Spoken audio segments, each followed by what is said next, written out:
Ask a lot of questions, but most importantly, don't be afraid to ask questions. You will be surprised at how many people who are new to things are afraid to ask questions. When in reality, that's when you should be asking the most questions. Think about it. No one is expecting you to know anything.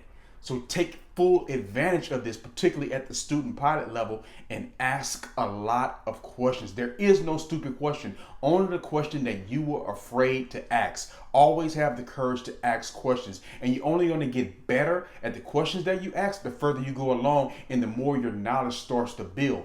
Great leaders ask great questions. So you want to have this as a pillar in your toolbox to help you excel and accelerate your learning as a pilot. Always ask questions, even things that you may be 70% sure about. To get that other 30% and to really know the answer, ask great questions. Your CFI or your DPE or everyone who you come across in aviation will be more impressed by the fact that you weren't afraid to ask questions than by you assuming and pretending that you know something that you do not know, that's only going to come out later in your training. And that's only going to halt your training and prolong it to be even longer because you pretended to know this section that you really didn't know. And then when it was time to execute, it only prolonged your training. So you're doing yourself a significant favor by always asking a lot of questions, getting the information early so you can execute and get through a lot of these maneuvers and learn and obtain information even more. And that's going to help you accelerate the process of you becoming a pilot. Never be afraid to ask questions, and ask a lot of questions. Great leaders ask great questions. Habit number 2 that you want to form early: slow down. There's no need to rush every aspect of flying. Don't rush your flight plan. Don't rush your briefings that you're getting for your weather and for everything that you're doing. Don't rush your radio comms and your calls. But remember, slow is smooth, smooth is fast. Don't rush your flying in general. Do not rush. Slow down. It's more than likely, particularly in the very beginning, especially if you may be dealing with a lot of anxiety and excitement, you may be doing everything way too fast. So just the mere fact in developing the habit of slowing down is going to help you. It's going to help you process information. It's going to help you anticipate. It's going to help you stay ahead of the aircraft by simply just slowing down everything. When you look at a checklist, you're slowing down on reviewing it, not just scanning it real quickly to get it over with. Doing everything at a slower pace than what you're currently doing it is a great habit to start from the very beginning. And once you get everything nice and slow, it's only going to make the process that much more better. If you ever played sports or if you ever done anything and you felt like you were in the zone, whatever sport you were playing, like you were just unstoppable at that very moment. You may have been playing with friends or whatever. Everything felt like it was moving slow. Like everyone else was just moving in slow motion and you were just going past everyone quickly and scoring and doing whatever you were doing with whatever sport you were doing. That's the feeling you want to get with flying. You want to feel as if everything has just slowed itself down and you're in that zone and you're just smooth. Slow is smooth, smooth is fast. So if you find yourself being way too fast and being post haste about a lot of different things, slow down. And if you incorporate this habit from the very beginning, it can pay significant dividends for you throughout your pilot journey. Habit number 3 you want to form early: challenge yourself. Never do just the bare minimum. As you're going through the process, you're going to realize that there are certain marks that you need to hit for you to get to the next level in terms of you getting your pilot's license. One simple one can be the simple fact of the score that you get on your written examination. Always try to shoot above and beyond and get the highest score possible. You want 100% on that thing, because anything that you miss is going to come back on you. It's going to come back in your oral portion of your check ride. So you're going to have to know the information anyway, so you might as well learn it out of the gate and never just do the bare minimum where, oh, if I only need this percentage to pass the written exam, then that's all I'm going to shoot for. Always go above and beyond that for multiple reasons. One, you know it's going to come back anyway, so you're going to learn it out of the gate. That's going to make your life a lot easier. That's going to make the oral portion of your check ride a lot easier because you took that written exam a lot more seriously in the very beginning. Secondarily, you're not learning useless information. Everything that you learn, you're going to more than likely use at some point throughout your pilot journey. So that piece of information that you're skimming over can be something that can save your life or get you back on the ground safely at some point. So always try and shoot above and beyond. Even with your maneuvers, if you know that, hey, to pass, all I need to do is get it within these parameters. Try to go above and beyond on that as well. Try to be even more precise on your landings than is what is required for you to be. Try to be even more within a certain altitude of not losing altitude when you're doing certain maneuvers. Do all these things and try to ingrain that in your mind, because the more precise that you can be and the more above and beyond you can be, the better pilot you're developing and making yourself in the long run. All because you chose to challenge yourself. No one else. They set the bar here. The FAA set the bar here for the criteria and the requirements that you needed, but you decided not to just meet that criteria, but to go above and beyond. And guess who benefits from that in the long run? You. You're the one that's going to be a more precise pilot. You're the one that's going to be nice on the controls. You're the one that's going to have all these great scores on all your written exams and everything else that you're doing. You benefit from challenging yourself. So do that. Habit number 4, your decision making. Make it a point to develop great decision making from the very beginning. And some people shy away from this because they may be uncertain as to what decisions to make in the very beginning. But based on your limited knowledge base, start becoming more comfortable with making decisions. Simple decisions before you even step foot in the aircraft, like is it a go or no go situation? Think about that before you even decide to do a flight plan. What are your personal minimums at this stage in your pilot journey? What would you like them to be later on throughout your pilot journey? Start thinking about these things and making great decisions from the very beginning. The only way really to get good at making decisions is by making them.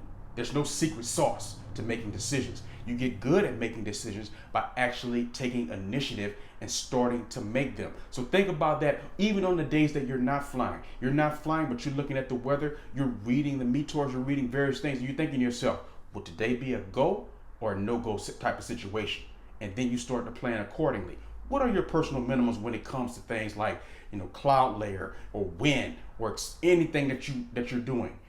Understand this and never exceed those personal minimums unless, of course, you have someone there with you while you push yourself outside of your comfort zone. You always want to push yourself and grow, but you want to do it systematically so it can help you actually grow and not just doing it just to be doing it and putting yourself in harm's way. But it all starts with you making good decisions. And you're not going to get good at making decisions if you're always deferring this decision to someone else. You're only going to get good at decisions by actually making decisions. Decisions of things like, are you even safe to fly?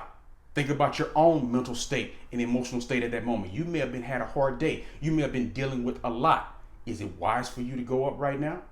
These are the kinds of things that you want to think about. And it's very important.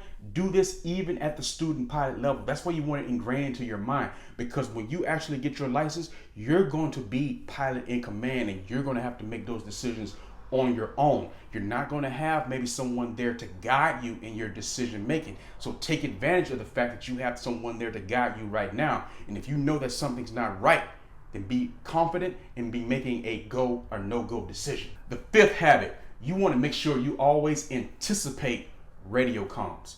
Make it a habit of start doing this from the very beginning, and it actually will make radio comms a lot easier for you. Remember, no one is pushing you to just jump on the radios real quickly when you're in flight. You have a lot of gaps and a lot of opportunities, even when you're in flight, to anticipate what will the next call be? What information do I need? What more than likely will they say back to me? Those kinds of things. So before you even get ready to transmit, you've already ran the call through in your mind, and you can even verbalize this before you even transmit this, just so you get the reps in. Always stay ahead of the radio comm situation. You know what calls you're going to have to make if you're entering a certain airspace, or if you're doing an approach, or if you're doing various kinds of things, and you can kind of anticipate what's going to be said back to you, because a lot of the things are said consistently over and over again. So take advantage of this by the simple fact of just anticipating those radio comms. If you do this from the very beginning, that you don't just open up the comms and just start talking and without thinking about what you're saying, but before you even think of it, okay, the call's probably going to be like this, I'm going to say this, they're going to say that back, and then I'm going to say this, and it's going to sound like this. you can be way ahead of the game if you do this from the very beginning. So incorporate this habit of anticipating radio comms from the very beginning, and it can be beneficial for you in the long run. Number 6 habit is also in relation to radio comms. Always make it a point to be clear, concise, but also make sure you state your intentions. You never want to be so concise and abbreviated where you forget to state your intentions, because that's one of the most important elements of actually being on comms. Letting people know what are you intending on doing so they can direct you to the appropriate place. So make sure that you don't forget that valuable piece of information. If you want a review of how to easily get up on them comms, there's videos all throughout this channel dedicated specifically to making comms very easy for you. Links at the end of this video. Where them links be at? Always try to incorporate that habit of being clear, concise, but making sure that you state your intentions. This becomes even more valuable when you're in a non-tower kind of situation. You definitely even more so want to make sure you're very clear, concise, and stating your intentions. Then you got all types of aircraft flying around. Everyone's trying to get a grip of where everyone is, if they're in the pattern, just passing through the airspace, etc. So you want to be very clear about your intentions. What are you intending to do? Are you going to do a touch and go on the runway? Are you going to do a full stop, etc.? See how intentions can become even more significant of what you're planning to do in terms of spacing and a variety of other things in non-towered environments, and it works of course as well in towered environments. State your intention. Habit number 7, learn to manage the energy of the aircraft. As pilots, if you had to explain to someone in layman's terms, what exactly do we do? All we simply do is manage the energy of an aircraft. That's all we're doing. Energy cannot be created and it cannot be destroyed. It can only be transferred. And that's exactly what you're helping do. That's what you're aiding in the process of transferring energy when you take off. You're aiding in the process of losing that energy when you land. Think about that concept. Banking, energy. Being coordinated in turns, energy. All you're doing is transferring energy. So you want to think about it in that way and learn to manage the energy of the aircraft. If you think about it along those lines from the very beginning and ingraining that in your mind, that everything that you're doing on controls is all about the transfer of energy, it can make a lot of the processes more simplistic for you and kind of get your head around them, and also can help your landings. It can help your takeoffs. It can help pretty much every maneuver that you do, transferring energy. Habit number 8, always choose safety over everything. Always try to be as safe as possible when you're flying the aircraft. And always, that's going to help you be a better decision maker, which is one of the previous other habits. You're always thinking about what is the safest decision that I can make in this very moment that I'm in right now. And if you're always thinking along those lines, always putting safety first and projecting that sort of energy out, it's going to help you become a better pilot, and it's going to help you stay safe and help you, most importantly, stay alive. Always put safety first in everything that you're doing. If you're confused about something, again, referring back to one of those earlier habits that you're going to develop. Always ask questions. Asking questions can help with your safety. Information you don't know, you weren't afraid to ask a question. Now you do know it. Now you're more safe. So always think along those lines. What is the safest option? What is the safest action that I can take right now? This can help you become a better pilot. Habit number 9, always reference your checklist. Start this habit from the very, very beginning. In the beginning, the checklist is going to be almost like your Bible for everything, simply because you're just now digesting and absorbing the information. But it should stay your Bible throughout your entire pilot journey. And sometimes you have a tendency, if you already know the steps, to kind of put it to the side and don't reference it. Always reference your checklist. You always know where it is. You're always referencing it for every stage of flight. You may go through the checklist, your mental checklist in your mind, but you always verify with the checklist, the physical copy of the checklist, so you know exactly that you're going through the steps in the appropriate order. This can be very important, particularly when you're thinking about any situation, but especially any kind of emergency situation. So when you think about an emergency situation, you don't just want to rely on your mental checklist.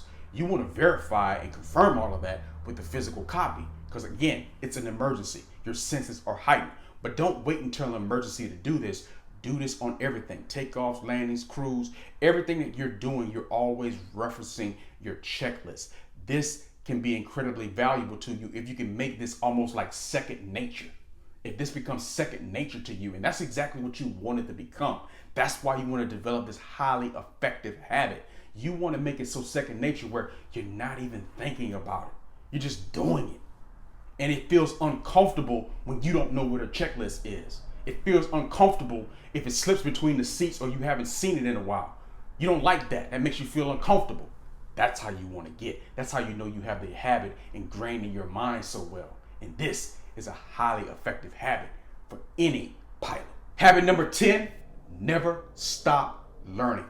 There are many different ways that you can continue to grow and learn as a pilot. Take whatever route you want to take. If you want to get more advanced ratings, if you want to just continue to fly with friends and always practicing in going to new destinations and new things, if you want to, whatever you decide to do in aviation, there's always opportunities for you to continue your learning process. But you want to make sure you do this. As human beings, sometimes we have a tendency to, once a goal has been accomplished, like, oh, okay, the goal is locked in. You know, you got your gold medal, your trophy, you're hanging to put that on the trophy case, and then you move on to the next thing, and you never grow anymore in that area. Do not do this. Always make it a point to continue your learning path. It can be in small little increments. It can be with reading books, reading articles, watching videos on this page, doing a variety of different things, exposing yourself to many other aviators. Always make it a point to learn. And as the aviation world continues to evolve, always opening yourself up to learn new things too. Don't just stick to the way that you were taught to do something. Because just because you were taught it to do a certain way, and just because it worked well for you for many, many hours of flying, doesn't mean that you couldn't find and learn a better, more efficient way. So always be open to learning and always be open to continuing your education with whatever method fits for you, your lifestyle, and whatever your goals are in life and throughout your flying and pilot journey. Never stop learning. These are 10 habits of highly effective pilots. Subscribe to this channel.